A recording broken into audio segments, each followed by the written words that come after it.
Playing 11 का, और शदाब और नवाज नूं और उसके नाल नाल अगर गल की जाए बाबर आजम की, तो तीनों प्लेयरों को फिलहाल रेस्ट की जरूरत है। इसके बाद जो मामला चल रहे हैं, तुहानूं पता है कि कोच और आगा की एक वीडियो भी वायरल हो रही है, उन्होंने काफी हद तक ताकत दिते जा रहे हैं कि आया कि वो बाबर आजम को ना भेजने की वजह तो वायरल हो रही है। उस्मान पहले ग्लव्स पा के बैठा सी, की मामलात ने, लेकिन हाली तक अगर फैक्ट चेक वेख्या जाए तो इनकी कोई असल हकीकत सामने नहीं आ सकी।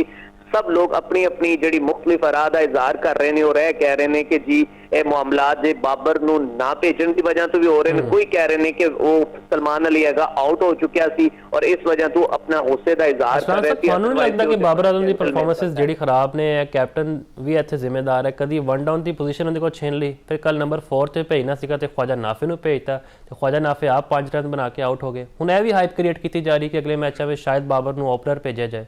कन्फ्यूजन तो इत्थे बरकरार है। बिल्कुल मुफाज साहब तुसी ठीक कह रहे थे, मेरी खुद एक गल समझ तो बालातर है। मैं सोचते हैरान हाँ कि पाकिस्तान की टीम है या कोई क्लब की टीम है या किसी गली मुहल्ले की टीम है। तुसी अगर गल करो उस्मान दी, कदी तुसी ओनू वन डाउन भेज रहे जे, कदी तुसी ओनू मिडल ऑर्डर ते भेज रहे जे, कदी किथे भेज रहे जे। मतलब कि पता ही नहीं हैगा कि पाकिस्तान की टीम के खिलाड़ी केड़े केड़े नंबर ते आने ने, कौन फैसले कर रहा है, की वजूहात ने, की कहानी है। आखिर इहदे उत्ते नोटिस लेना होगा। नोटिस ते बड़े ले जाते हैं लेकिन उन्होंने नोटिस के उत्ते कोई भी अमल दरामद नहीं होता। अगर इस तरह ही मामला चलते रहे तो पाकिस्तान क्रिकेट टीम के जोड़े हालात होने चल रहे हैं वो मैं कहना वो बड़े ही भयानक होंगे और भयानक हालात जोड़े ने साडे वास्ते नुकसानदेह होंगे। अच्छा अरसलान साहब, यह भी सवाल इत्थे आंदा है, किसी नमीबिया नूं बड़े चंगे तरीके नाल हराया, फिर अमरीका नूं भी असीं पहलां शिकस्त दित्ती, तो इंडिया के खिलाफ सानूं की हो जांदा है? कोई माइंडसैट की कमी है या वैसी कोई असीं उन्हां नूं वेख के समझदे कोई बला है साडे सामने?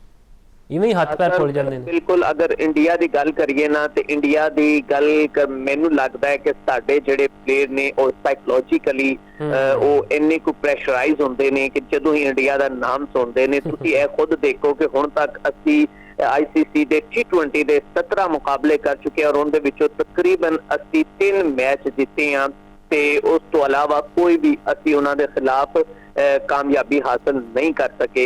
वही टीम सी, वही प्लेयर सन। उस तो बाद उन्हां दी परफॉर्मेंस चेक करो जिस तरह जो कि खुल के खेड रहे सी। और साहबजादा फरहान की अगर गल की जाए तो वो तो मैं खुद मेरी एक्सपेक्टेशन ये सी कि हो सकता है कि बुमराह नूं एक बार फिर तसल्ली दा इनू बेहतरीन खेडेगा और बेहतरीन परफॉर्मेंस का मुजाहरा करेगा, लेकिन वो भी बदतरीन उन्होंने उदों कारकर्दगी का मुजाहरा किया, जबकि इस मैच के अंदर उसने जो सेंचुरी बना के दोबारा एक दफा जड़ा है वो पाकिस्तान के दूसरे प्लेयर बन गए ने कि जिन्हें ICC के इवेंट के अंदर सेंचुरी की है। तो मैं यही कहूँगा कि सानू पाकिस्तान की टीम नू साइकोलॉजिकली उन्होंने जो मामलात ने इंडिया के खिलाफ उनके इन्हों बाहर कढ़ना होगा और जिहड़ा इन्हां दे खौफ इन्हां दे दिल दे विच तुसीं ये देखो कि इन्हां दे चेहरे ही लटके हुए थे। खौफ इन्हां दे वैसे ही काफी हद तक सी कि पता नहीं हुण की लगा है। और अगर गल की जाए इस तो पहले साडी तुसीं तारीख उठा के देख लो, यही भारत जिन्हों असीं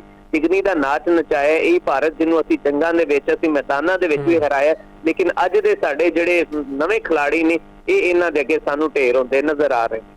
अच्छा अरसलान साहब, असीं साहिबजादा फरहान की गल करिए, तुसीं सही किया उन्होंने परफॉर्मेंसिस चंगी नहीं ने इंडिया के खिलाफ, लेकिन वो लीडिंग टॉप स्कोरर ने इस इवेंट 4 मैचों में उन्होंने 220 रन ने। तुसीं किदां वेखदे उन्हां दी परफॉर्मेंस नूं? जैसी गल करिए साहब अगर साहिबजादा फरहान की गल की जाए तो मैं कहना कि साहिबजादा फरहान इस वक्त क्रिकेट के अंदर एक रोल मॉडल ने। मैं इन्हां दी जो परफॉर्मेंस की गल करा, तकरीबन 30 तो 32 साल इन्हां दी उम्र है, हुण तक मुख्तलिफ फ्रेंचाइज दे नाल खेड चुके ने। इन्हां नूं मौका आस्ट्रेलिया दे खिलाफ मिलिया, इन्हां नूं जिम्बाब्वे दे खिलाफ मिलिया, 2018 तो बाद इन्होंने काफी हद तक मौके मिले, लेकिन उस तो बाद वो फ्लॉप होंदे नजर आए।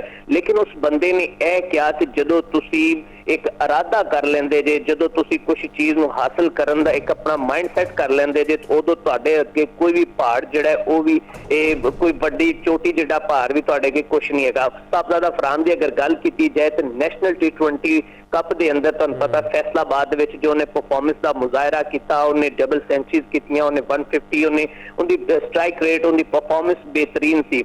और मैं ये कहना कि हुण साहिबजादा फरहान पूरी क्रिकेट टीम वास्ते और पूरे उन्हें यंग जिहड़े बच्चे आ रहे हैं उन्होंने वास्ते रोल मॉडल होना चाहिए है कि वो बंदा किस तरह फ्लॉप होता रहा। आया कि उन्हें आस्ट्रेलिया के खिलाफ मैच खेलिया, उन्हें जिम्बाब्वे के खिलाफ मैच खेलिया, लेकिन उसके बावजूद यह नहीं कि उन्होंने मौका नहीं दिता गया। 2022 के भी उन्होंने मौका दिता गया, लेकिन उसके बावजूद वो कोई बड़ा कारनामा करके नहीं दिखा सकिया।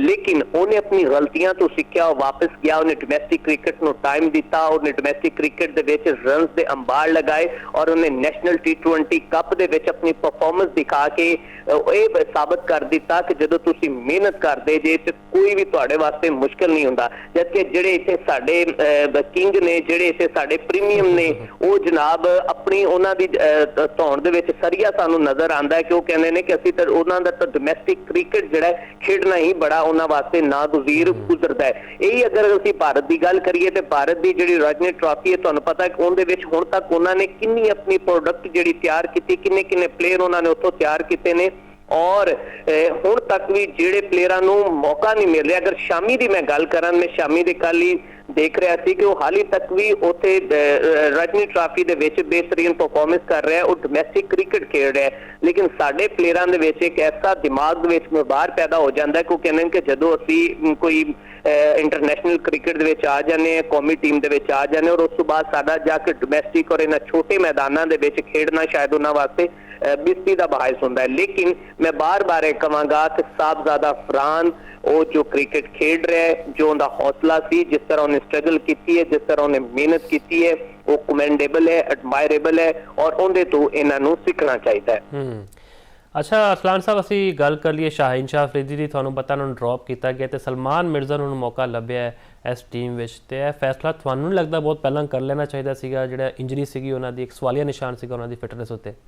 मुफाज, अगर तुसी याद करो कि इस तो पहले भी साडा एक बीपर होया सी ऑनलाइन, असीं इहदे ते बकायदा गल कर रहे सी कि तुसी सवाल कीता सी, तुसी की समझदे जे तुहाडे ख्याल नाल सलमान मिर्जा नूं ऑप्शन ਉਹਨੂੰ ਰੱਖਣਾ ਚਾਹੀਦਾ ਹੈ ਜਾਂ ਸ਼ਹਿਨशाह ਅਫਰੀਦੀ ਨੂੰ? ਤੇ ਮੈਂ ਸਰ ਉਦੋਂ ਵੀ ਤੁਹਾਨੂੰ ਇਹ ਦੱਸਿਆ ਸੀ ਕਿ ਜਿਹੜਾ सलमान मिर्जा है ਤੁਹਾਡੇ ਕੋਲ बेहतरीन बॉलर है, ਤੁਸੀਂ ਉਹਨੂੰ मौका ਦਿਓ, जबकि इस तो पहले ਤੁਸੀਂ ਉਹਨੂੰ सीरीज ਦੇ ਵਿੱਚ मौका दे रहे जे और इस तो पहले ਤੁਸੀਂ ਉਹਨੂੰ टोटली ਉਹਦੀ परफॉर्मेंस भी चेक कर रहे जे। लेकिन बदकिस्मती वेखो साडे फैसला साजां दी, साडे सिलेक्टर्स दी, साडे प्लेइंग 11 ਨੂੰ ਅੱਗੇ ਮੁੰਤਖਬ ਕਰਨ ਵਾਲਿਆਂ ਦੀ बदकिस्मती है। देखो कि ਤੁਸੀਂ ਇੱਕ प्लेयर ਨੂੰ ਪਹਿਲੇ ਉਹਦੀ परफॉर्मेंस भी वेख रहे जे, सब कुछ देखने के बावजूद तुसी फिर जिथे सिफारशी टोला है उन्होंने अगे कर देंगे जी। इसे मैं तुहानूं दसदा जावां, साडे एक जर्नलिस्ट ने बाकरी साहब वो रीसेंटली इहदे उत्ते दस रहे थे कि मैं तो खुद हैरान हो गया कि जदों असीं प्रैक्टिस सैशन दे विच वेखिया कि शहनशाह अफरीदी साहब जदों फ्लॉप होंदे सानूं नज़र आ रहे ने बॉलिंग दे विच,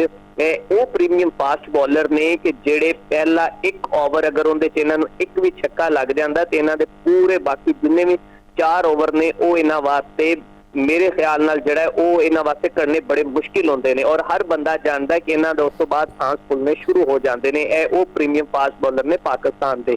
और तुसी देख लो कि इंडिया के खिलाफ हारिस रऊफ ने जिहड़ा पिछला एक जित्या होया मैच असी वो हारे और यही परफॉर्मेंस थी। कोहली ने इन्हां ही बॉलरां दी मार मार के इन्हां दी दुरकत बना दी थी, लेकिन उसके बावजूद असी इहदे तो कुछ भी नहीं सीख रहे। असी फिर भी प्लेइंग 11 दा उन्हां नूं हिस्सा बना रहे हैं और शहनशाह अफरीदी जिहड़े ने हुण उन्हां दे विच जिहड़ा घुमंड और थोड़ा जिहा तकब्बर है उन्हां नूं साइड ते करके प्रैक्टिस करनी होगी, डोमैस्टिक क्रिकेट खेडनी होगी और उन्हां नूं अपनी गलतियां तो सीखना होएगा कि कित्थे मेरे को गलती हो रही है, कित्थे मेरे को गेंद ठीक जा रही है, कित्थे मेरे को गेंद नहीं सही जा रही। उन्होंने सारिया चीज़ों ते वर्क करना पेगा, ना कि वो हुण अपने आप को बैटर बनाने का मौका दे। मैं तुहानूं दस रहा, बाकरी साहब दस रहे थे कि मैं उत्थे वेख रहा तकरीबन 30 तो 40 मिनट तक जनाब प्रैक्टिस सैशन दे विच प्रैक्टिस करते रहे और फखर जमान साइड से होके इन्हां दा वेट करते रहे। तो मैं एंडिंग फखर जमान तो ही करांगा कि फखर जमान जैसा एक शरीफुल नफ्स और एक बेहतरीन जेंटलमैन